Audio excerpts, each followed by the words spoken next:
देखिए आदरणीय श्रोतागण, आयुर्वेद के संदर्भ में विलक्षण, दुर्लभ और अत्यंत उपयोगी जानकारी आपके साथ साझा करते रहते हैं। तो उसी कड़ी में एक और जानकारी आपके साथ साझा कर रहे हैं। जो आयुर्वेद के ऋषि हैं, उन्होंने पूरे वर्ष का जो ऋतुओं में विभाजन किया है, तो वह दो प्रकार से किया है। एक तो जैसे उष्ण और वर्षा और शीत के अनुसार, दूसरा जो शारीरिक दोष होते हैं वात पित्त कफ, उनके संचय और प्रकोप और शमन के अनुसार। और इस विभाजन को लेकर जो आयुर्वेद के नवीन विद्यार्थी हैं वो असमंजस में पड़ जाते हैं कि कभी कोई कौन सा महीना किस ऋतु में आता है, कहीं उसी महीने का किसी और ऋतु में उल्लेख मिलता है। तो उसको इस उससे समझना चाहिए, इस प्रकार समझना चाहिए जिस प्रकार ऋषियों ने वर्ष का दो प्रकार से विभाजन किया है।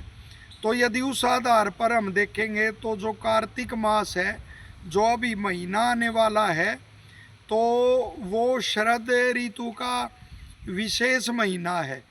क्योंकि देखिए ऋषि जब मौसम के अनुसार वर्ष का ऋतुओं में विभाजन करते हैं ऋतुओं में, तो जो श्रावण है और भाद्रपद है तो उसको वर्षा में लेते हैं, और जो आश्विन और वो है अपना कार्तिक है तो उसको उसमें लेते हैं शरद ऋतु में।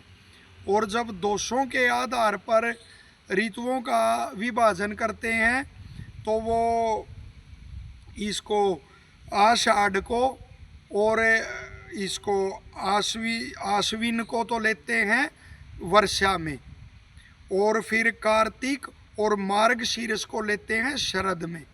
तो कार्तिक महीना दोनों तरह से शरद ऋतु में ही उसकी गणना होती है। और जो शरद ऋतु है उसमें पित्त का बड़ा प्रकोप होता है, पित्त का प्रकोप शरद ऋतु में माना गया है।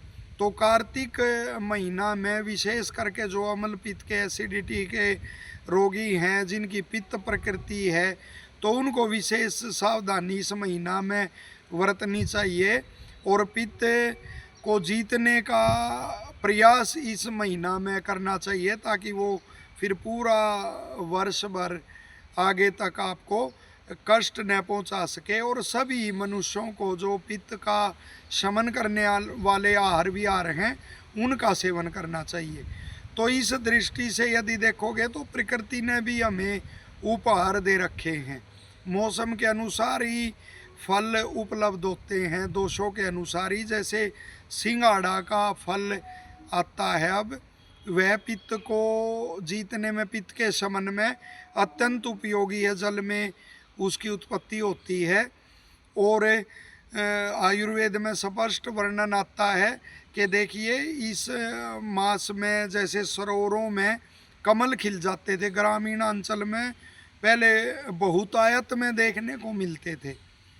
तो ऐसी उनके ऐसे दृश्यों को भी देखना, तो उससे भी पित्त का शमन होता है। और चांदनी के दर्शन करना, उससे भी पित्त का शमन होता है।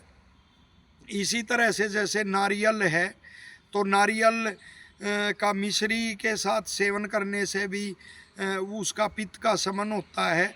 साथ ही जो चावल है, धान है, उसकी खील इन दिनों में दीपावली के पास और उससे पहले सेवन की जाती है, उससे भी इसका पित्त का शमन होता है। और आप देखिए मिठाइयाँ जैसे पूरे वर्ष ही उपलब्ध होती हैं, लेकिन इन दिनों और उनका प्रचलन बढ़ता है, खाने की प्रवृत्ति उनकी बढ़ती है।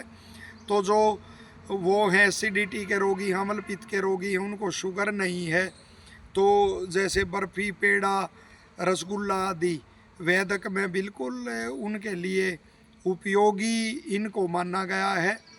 और साथ ही जैसे शीतल जल से स्नान करना, वो पूरा वर्ष भर यदि कोई रोग विशेष आपको ऐसा नहीं है जिससे शीतल जल से आपको वो हानि होती है, तो फिर शीतल जल से स्नान का अभ्यास पूरा वर्ष रखना चाहिए।